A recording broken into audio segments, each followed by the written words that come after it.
Is it time once again to talk about a game that is like Dark Souls? It's not as if that's something we do often here on this channel. I've kept it very quiet that I enjoyed a Souls-like formula and that Dark Souls games are basically my favourite things ever, haven't I? I guess I'm just subtle like that really, always keeping such thoughts buried away you'd never even know, would you, viewer? Sorry about that, I'm trying to get hired as a writer for a Netflix animated comedy and most of their jokes are just I said one thing but the other thing is true, so you know, let's hope. I'm joking of course, I don't want to work for Netflix, bunch of wankers. Anyway, now that we're past that awkward opening bit which I rarely know what to do with, we can get on with the meat of the episode, or the veg of the episode if you're not a meat eater, that's fine. Last week, if you recall, I did a top 5 list of my favourite Souls-like games, and I also put a stupid thumbnail on it that literally told you nothing, which I've now updated. That's not important, I don't think, but I'm telling you it anyway. It featured some games that I'd reviewed and some that I hadn't. Whilst writing the script though, I noticed something that bothered me. It was that one of those games that I'd completely forgotten about up until then, and I almost did again when I was done with the video, despite what I said in the video. If I had not put the reminder on my phone to tell me to take a closer look at Ashen, I probably would have forgotten about it all over again. I'll leave a link in the description if you want to check the list out. Also, here's a reminder to subscribe if you like the content that I'm putting out there, and God knows why you would. Ashen came to us back in 2018, I believe. I can't remember exactly, but I do remember being there when it first came out and picking it up because it looked interesting. I played it for a little while and liked it enough, but then I sort of forgot about it. I remembered it occasionally when talking with Souls fans online, but it wasn't something that really occupied my thoughts much. I mentioned it in the top 5 video that I was talking about earlier. Again, check the link in the description to watch it. Watch it pretty please, I'll be nice to you. And in that video I said that I felt I was doing Ashen a disservice by forgetting about it for as long as I did, so committed this week to giving it some more time and attention. If you've not heard of Ashen, well, sit down, get comfy, and I will clue you in.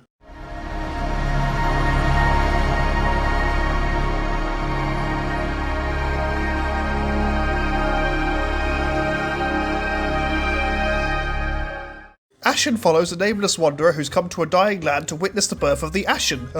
They said it. Which is basically a giant bird that will restore the light and save this world. However, the Ashen is drawing attention from dark forces who'd sooner snuff it out and continue living in an age of utter darkness. So it's up to you and a small ragtag band of homeless people to come together and ensure that the Ashen is born and not immediately murdered by jerks. You'll meet a lot of NPCs as you travel, many of them will join your town of Vagrant's Rest once you've talked to them. For all functional purposes, by the way, Vagrant's Rest is pretty much just filing shrines / Majula / the Nexus, insert where appropriate. The game is not subtle at all about the Soul's influence on its design. You've got the checkpoints that restore your health and your primary healing gourd gets refilled when you rest at them. Enemies respawn when you rest or die. Getting killed means you need to recover your currency from your point of death. Combat is a third-person hack and slash dealing with shielding, dodging and stamina management, and the hitboxes are pretty fucked. You know, it's lucky that I love this approach to games design, or I might call all of these games, your Ashen, your Mortal Shell, your Surge 2, a bunch of useless knockoffs. I like how Ashen differs from the standard format though. It has something of an open world, which is nice, and yes, you can still walk from your town to the farthest reaches of the land if you so desired. And having these wider areas to explore is just nice to have, really. There is a focus on climbing and platforming, which as a fan of both things in games, I'm all for. Many areas have plenty of hidden secrets that you need to get to with jumps and climbs, which I like.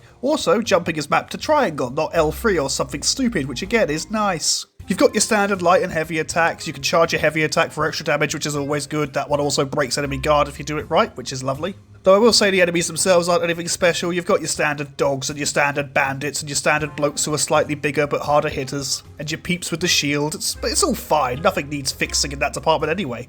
I'm not really doing it justice, am I, describing it like that? So far, it probably just sounds like Dark Souls, but slightly different, which actually, that's pretty accurate on all accounts. I could probably just leave the review there and knock off for lunch. Not that I, a dedicated Souls fan, you may remember, have any issue with a game being that, but let's say I was trying to sell this game to someone unfamiliar or uninterested in the genre, how would I go about that? Well, the earlier stages are a lot more forgiving for starters. Enemies don't seem to attack as often, which is always good. There are a lot of them, but the nature of the open world means that running away is a viable strategy if you need to, so you can just do that. Not that you couldn't do that in Dark Souls, but I found it a lot easier to run away from fights in Ashen that I just wasn't able to deal with. You don't have to dick around with stats much either. You don't level up at checkpoints or through NPCs, there's not really a level up system to speak of, which is nice. Instead, HP and stamina upgrades are tied to NPC and their quest lines. Complete a task for one of your friends and you'll get a bunch of money and an upgrade to your health or stamina, which is always good. And the only real way to increase your weapon damage is by upgrading your weapons at the designated point in town, which again, it's fine, it's perfectly functional. Also, to increase your stats, by the way, there are these feathers out in the world that the Ashen has dropped and they give you slight bonuses. Very small bonuses, but it's nice to have. In general, I really like this approach. It streamlines the complex system that we're used to and feels a lot more accessible. You don't need a certain amount of strength or dexterity to wield weapons, you can just pick them up and start using them. Though most of them do start out as broken, and you don't unlock a means of actually fixing and upgrading them until some time later, so it can be a bit of a pain. There is no equipment load though, which is nice. Some armors will slow your stamina regeneration, but that's about it. You're not slowed to a crawl or anything like that, just for wearing something heavier that can take more damage. I also like how the hub town really builds up as you complete quests. It starts as a ramshackle village of nothing, but as you go through the game, merchants will start to appear, and so will other NPCs, homes are built, upgrade points become available. It gives the sense that your actions are having a positive effect on the world and the people within the world. The more you fight for the world, the more people become comfortable to make a home in that world, and I like that. Each time I return, I see a new house being built or having finished being built. And you know what? I smiled because it was nice. I know nice is an overused word in this review and is a fairly plain and useless term to describe something, but that's the only word that comes to mind. It's nice. Why am I calling nice a useless word? I think my English teacher once said I should avoid using that word and I just didn't in this review. If you rest at a checkpoint, you get your healing gourd filled, which is basically your standard for your restless. You get that filled, and the enemies come back to life, which is standard for the formula. But this time around, if you just wander by the checkpoint, you're healed back to full health and enemies don't come back. I like this, it gives you a bit of a leg up on the world, because you can go back and get your wounds healed without having to reset everything, and it's not so broken that it's rife for exploitation. But where do things start to fall apart though?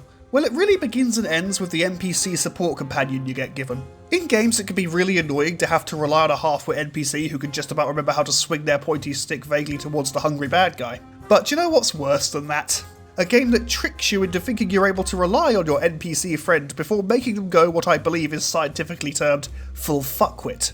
I was having a pretty good time, you see. Occasionally the companion I would bring would have a bit of a brain fart, they'd forget to climb after me, but usually there was an enemy within their range that sort of confused them, so I guess I can understand why.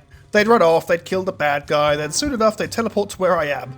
At least they're back with me and we can keep going forward. You see, you kind of need them. Enemies come in large packs and it can be often too dangerous to take them on alone. Especially since the game likes to throw a mixed bag at you. Big tough bad guys are rarely alone, almost always accompanied by 4 or 5 smaller dudes, and later on you get dudes with shields and spears who are really hard to deal with, because they can block basically all of your attacks. Moments like this, having your NPC mate around is fantastic because they can hit hard and can draw some enemy aggro so you can beat them down. However, once you're used to their help, they seem to forget how to be useful. I was exploring a dark cave looking for a traitorous being.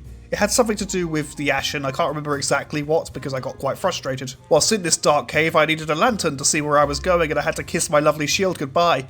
Either that or fumble through pitch blackness. And this place is littered with skeletons that get up and attack you if you stray too close. For a while my ally was doing well enough. He spotted the skelly boys before I did, and often before I got hurt so he could pound them into broth. Then comes a part where we're faced with a tall axe wielding dude and about 3 skelly boys. They all do quite a lot of damage to you even if you're wearing heavy armour, but it shouldn't have been too hard to deal with because there were 2 of us. At least there should be 2 of us fighting them. Instead, my NPC ally friend ran ahead and just waited around the corner while I was beaten to death.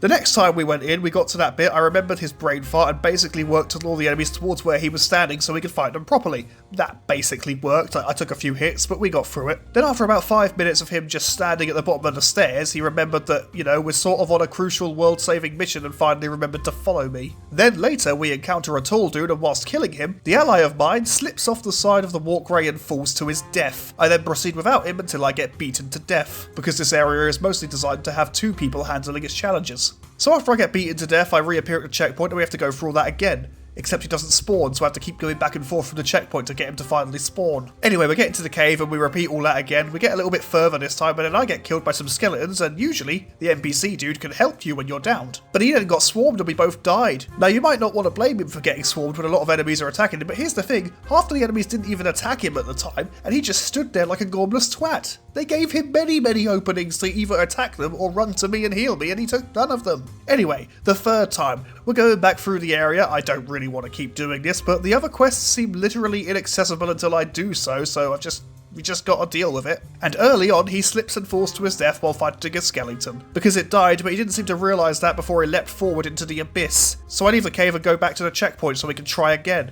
But this time, he just doesn't spawn no matter how many times I sit at the checkpoint. So I get a ways into the cave, hoping that I can somehow pull through. I get to this door that needs 2 people to open, and that's when he magically spawns. At least he remembers that much, that's fine. But then shortly afterwards, we both get smacked by an enemy. I didn't die right away, he still had health, and he could have saved me, but he proceeded to not attack the bad guy and get himself killed. Again.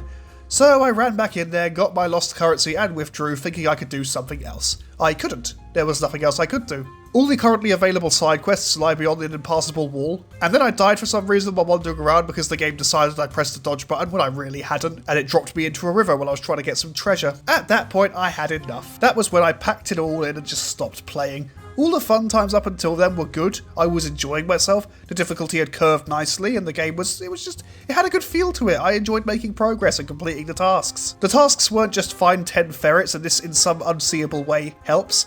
Each quest raised the strength of the respective NPC and built up your town a little bit more, because you'd made the world a little safer and it all felt quite nice. For that to all fall apart because the vital and up until then very useful, reliable NPC decided to do a 180 in the intelligence department and be about as useful as a pair of deep-fried socks, well, it was a bit demoralising. It's never good when a game you're having a lot of fun with pulls a dick move the size and mass of Jupiter like this. So in the end I couldn't beat Ashen because I got frustrated with the dark cave bit. It just sucked all the fun out. I've only beaten about 2 bosses by this point, though they are quite spread apart, so maybe that's part of the reason. And I feel like there was a lot of the game to go, but here's the thing, viewer, I just don't care anymore. I spent over an hour in that fucking cave. Even with the heavy armor, the enemies within do way too much damage, so I'd have to stop and go and grind for upgrade parts and money, because the upgrade costs rise quite steeply.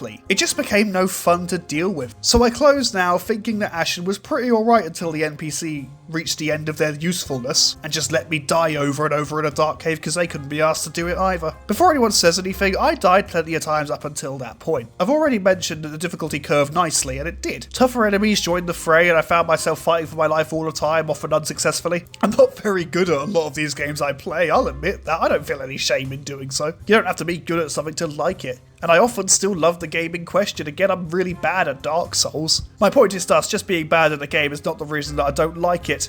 The failing of the vitally important NPC ally, the layout of the dark cave with the frequent number of murder holes, and all the overpowered enemies hidden within the dark, well they're what killed my enjoyment really. So how to summarise Ashen? Ashen, for the most part, is a viable alternative to Dark Souls. Mostly more accessible, in both the lore sense and gameplay sense. It looks nice and sounds good, the voice acting is competent enough I suppose, and controls don't seem to have any major issues aside from occasionally registering button presses I didn't make.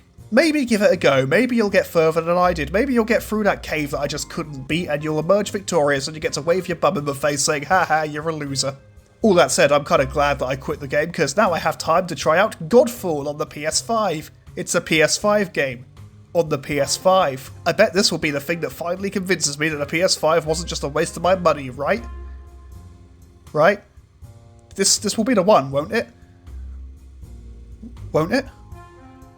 Thanks for watching, be sure to check out the other content available on the channel and don't forget to hit that like button and subscribe for more content. You can also support the channel on Patreon from as little as £1 a month. Check out the link in the description. Thanks in advance and we'll see you next time.